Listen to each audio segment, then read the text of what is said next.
Pada sesi kali ini, saya akan menjelaskan teori belajar yang digunakan dalam bimbingan praktek klinik.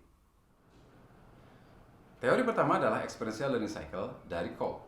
Teori ini menyatakan bahwa pada kegiatan pembimbingan praktek, dalam konteks ini pembimbingan praktek klinik, maka ada 4 langkah yang harus dilakukan oleh pembimbing klinik.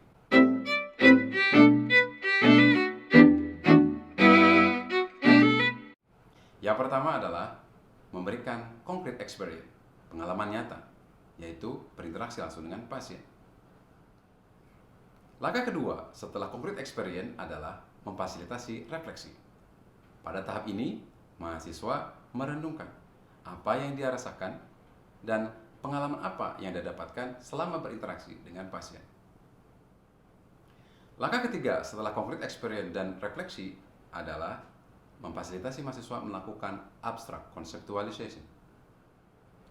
Pada tahap ini, kita meminta mahasiswa menghubungkan hasil refleksinya, yaitu apa yang dia rasakan dan pengalaman apa yang dia pelajari selama berinteraksi dengan pasien, dengan teori yang sudah dia pelajari, baik itu pengetahuan, keterampilan, ataupun perilaku, maupun dengan teori yang ada di textbook atau evidence yang ada di jurnal, agar pengalaman tersebut menjadi yang kita sebut working knowledge, pengetahuan kerja. Langkah terakhir setelah abstract conceptualization, yaitu langkah keempat dalam experiential learning cycle, adalah active experimentation.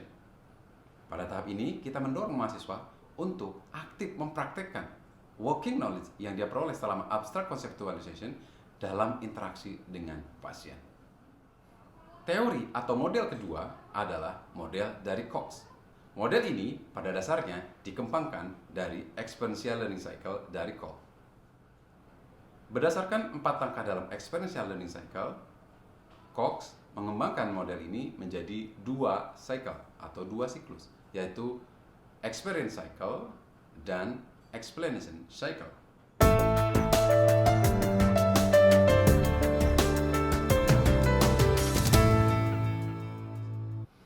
Ada 4 langkah yang harus dilakukan oleh pembimbing klinik, baik dalam experience cycle maupun explanation cycle. 4 langkah pada experience cycle adalah preparation atau persiapan, dilanjutkan dengan briefing, dilanjutkan dengan clinical interaction atau interaksi langsung dengan pasien, dan dilanjutkan dengan debriefing.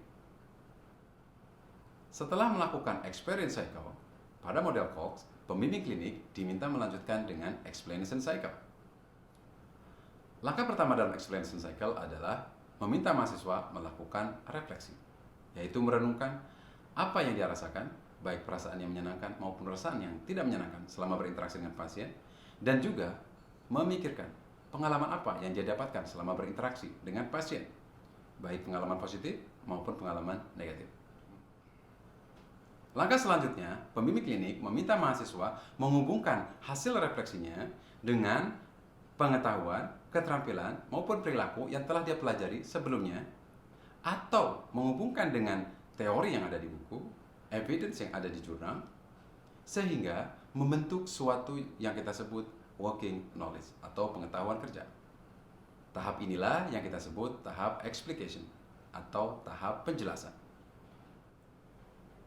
Dalam tahap explication ini, kita berharap mahasiswa mempelajari latar belakang, tujuan, dan cara yang benar tentang bagaimana melakukan pelayanan kepada pasien, baik mulai dari tahap anamnesis, pemeriksaan, diagnosis, tata laksana, sampai edukasi.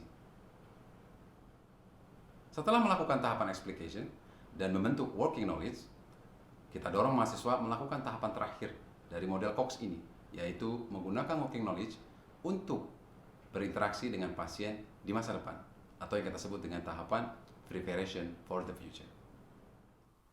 Demikian tadi penjelasan tentang experiential learning cycle dari Kolb dan model pembelajaran dari Cox.